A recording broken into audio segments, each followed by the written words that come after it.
If you pick the wrong Seattle neighborhood, you're going to feel it fast. Within a year, you're already thinking about moving again. And the mistake I see all the time is people choosing based on price or whatever's getting attention instead of how their life actually works. So today I'm breaking down the 7 best neighborhoods for 2026, and more importantly, which one actually fits how you live day to day. All right, let's dive in. So Queen Anne is one of Seattle's original 7 hills, and you feel that history right away. The name actually comes from the architecture. You've got front-facing gables, bay windows, wraparound porches, and homes that go all the way back to the late 1800s. It feels like a neighborhood that's been taken care of for a long time, and that shows. When you stand at Cary Park on a clear morning, you've got the skyline right in front of you, Mount Rainier sitting behind it, coffee still warm in your hand, and it just clicks. This is why people move here and why they stay. Now, the center of everything is Queen Anne Avenue. You've got Trader Joe's, some great coffee spots, Macrina Bakery, which is the Seattle staple, and restaurants like How to Cook a Wolf and the 5 Spot. And it's all packed into this stretch that feels more like a small town Main Street than a big city. That is the vibe here. You do not feel the city pushing in on you. We're talking about Upper Queen Anne, or the top of Queen Anne, the top of the hill. It's quieter and more residential. Tree-lined streets, 1920s craftsman homes, Tudors, and a walk score of around 84. So you can get around without relying on a car. Then you've got Lower Queen Anne, also called Uptown, and that's where things get a bit denser. You're right at the base of the Space Needle and within walking distance of Seattle Center. And when we get to West Seattle later, I want you to remember this setup, because the difference between the two says a lot about which side of the city fits you better, so stick with me. Now, who is this a great fit for? If you want charm and walkability, this is it, especially if you work from home or you've got a hybrid setup. The one thing to pay attention to is the hill. Getting up and down Queen Anne Hill during rush hour can slow you down. So if you're commuting 5 days a week, that's something to think through. If it's 2 or 3 days, you're probably fine. When it comes to prices, there's a pretty wide range here because of that upper and lower split. Condos in Lower Queen Anne can actually start in the 300s. Single-family homes in Upper Queen Anne usually land somewhere in the mid $1 million and can go well past $2 million. And right now, things are moving a little slower here compared to some other spots, which means you might have a bit more room to negotiate. But Queen Anne doesn't try to be everything, and that's exactly why it works so well. If you're after that classic Seattle feel, this is where you start. If your version of Seattle means being outside more than inside, the next neighborhood shifts everything. Let's talk about Green Lake. Imagine at 7 a.m. on a warm summer Friday, you've got the trail around the lake already full, runners, cyclists, families with strollers, and dogs dragging their owners along. Plus, almost everyone you see lives just a few blocks away. That is Green Lake, and once you see that, it makes total sense why active buyers keep ending up here. The loop around the lake is about 2.8 miles, fully paved, no cars, and it's one of the busiest recreational spots in the city. You've also got water access, kayak rentals, basketball courts, baseball and softball fields, tennis and pickleball courts, and 2 swimming beaches with lifeguards in the summer. On a sunny day, this is one of the best places in Seattle to be. If you've been here in July or August, you already know. So Green Lake has become Seattle's first dedicated public pickleball hub. You've got 8 outdoor courts and 3 more inside the community center. So if pickleball is part of your routine, this location just makes life easy. Homes here are 1920s bungalows, Tudor revivals, craftsman homes, all on mature tree-lined streets. There's a real sense of stability here. It just feels established. But prices here start in the low $1 million range, mostly because it's a more rounded neighborhood with a premium price. So who is this a great fit for? Well, if you're active and you want that built into your daily life, this is the spot. Families love it, and so do buyers who spend a lot of time outside. If your ideal Saturday is a run around the lake, coffee after, then maybe pickleball or time kayaking or paddleboarding on the water, this setup is hard to beat. And you've got light rail nearby Roosevelt and Northgate when you need to get downtown, or a quick hop down 99 depending on the time of day. Now the downside, and there's always one, is how popular it is. On a sunny weekend, parking gets tight and the trail can feel crowded, but if you want energy right outside your door, that's exactly what you're signing up for. Green Lake is one of those neighborhoods where the lifestyle does most of the work. The homes are beautiful, but the lake is what keeps people moving here. By the way, if you're relocating to Seattle and trying to figure out where you actually fit, I help people do this every week. We go deeper than what you may find online. My contact info is in the description. Reach out anytime. And up next, we're going to a neighborhood that keeps the walkability, but the feel is different. Let's talk Fremont. All right, so under one of the bridges here, you've got an 18-foot concrete troll holding a real Volkswagen Beetle. There's a full-size Lenin statue on a street corner, and you've even got a Cold War era rocket stuck to the side of a building. And nobody here thinks that's strange. That tells you everything before you even step into Fremont. So this area calls itself the center of the universe. It's dense, super walkable, packed with independent shops, restaurants, bars, boutiques, and you're not seeing a lot of chain stores, and that is by design. The place has always leaned into local and a little bit different, but all of that comes with a price tag in the high 800s. Now the food and nightlife here are strong. You've got Local Tide, which a lot of people swear has the best seafood and best smash burgers in the city. Fremont Brewing has the Urban Beer Garden, and that place fills up fast on a nice evening. And then there's the Fremont Sunday Market. It runs year-round with art, antiques, vintage finds, and food vendors. You go once, and then it just becomes part of your routine. If you like being active, Fremont is set up very well. The Burt Gilman Trail runs right through it, about 20 miles, connecting Ballard all the way out to Bothell. You've also got the Seattle Bouldering Project with 2 climbing gyms nearby, and the neighborhood sits right along the Lake Washington Ship Canal. So you've got water, the drawbridge, and that whole setting right there. Now, people who thrive here usually involve younger buyers, creatives, anyone who wants walkability, nightlife, and a neighborhood that just feels different. If personality matters to you, Fremont delivers that in a big way. Now, the downside here is pretty clear. This is not a quiet area. The energy is the whole point. Now, if you want calm and stillness at the end of the day, this probably isn't it. Fremont has a personality to it. You either feel it right away or you don't, and the people who do tend to stick around. Right next door, there's a neighborhood that gives you a lot of this same character, just a little bit more dialed back.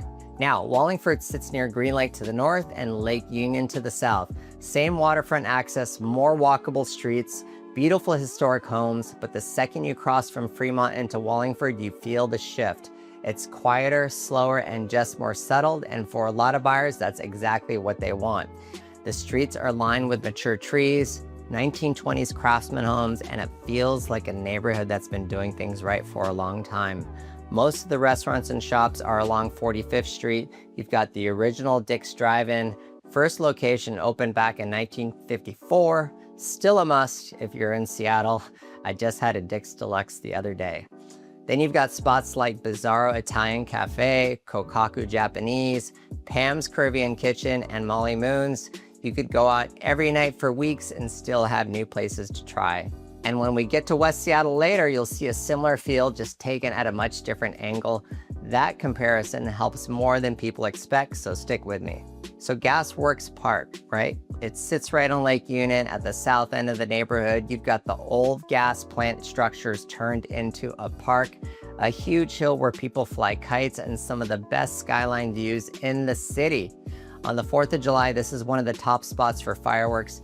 And right nearby, you've got places like Northwest Outdoor Center and Moss Bay where you can get out on the water. Now, schools here are also a draw. John Stanford International School and McDonald International School both rate 9 out of 10 on great schools. The people who thrive here want a mix of energy and calm, and it hits that balance perfectly. You're close to everything, but when you get home, it feels more residential. A lot of people look at Fremont, love it, and then choose Wallingford because it's just a little bit more grounded. There's a reason this neighborhood shows up again and again. For buyers who dig into the research, it checks a lot of boxes without the noise. Homes here usually run from the mid to high 600s if you're including condos and townhomes. But single family homes are some of the priciest in the city, with starter homes at $1 million and up, and they tend to move very quickly. Now, if Wallingford feels like the balanced option, the next neighborhood is moving fast right now. Let's see why. Finney Ridge sits right up on this elevated stretch between Ballard and Green Lake, and on a clear evening, you've got the Cascades out one side and the Olympic Mountains out the other. That kind of positioning is rare in Seattle, and buyers are starting to catch on.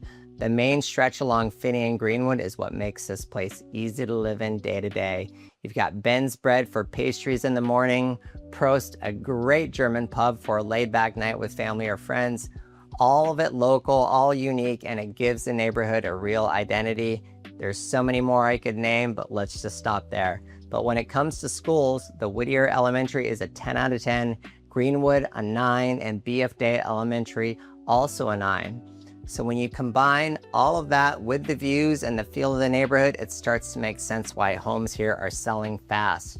And then you've got Woodland Park Zoo, 92 acres right along Finney Avenue.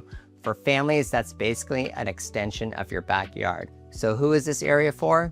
If you're thinking long-term, this is the one to look at. Families who want strong schools and a real sense of community land here a lot.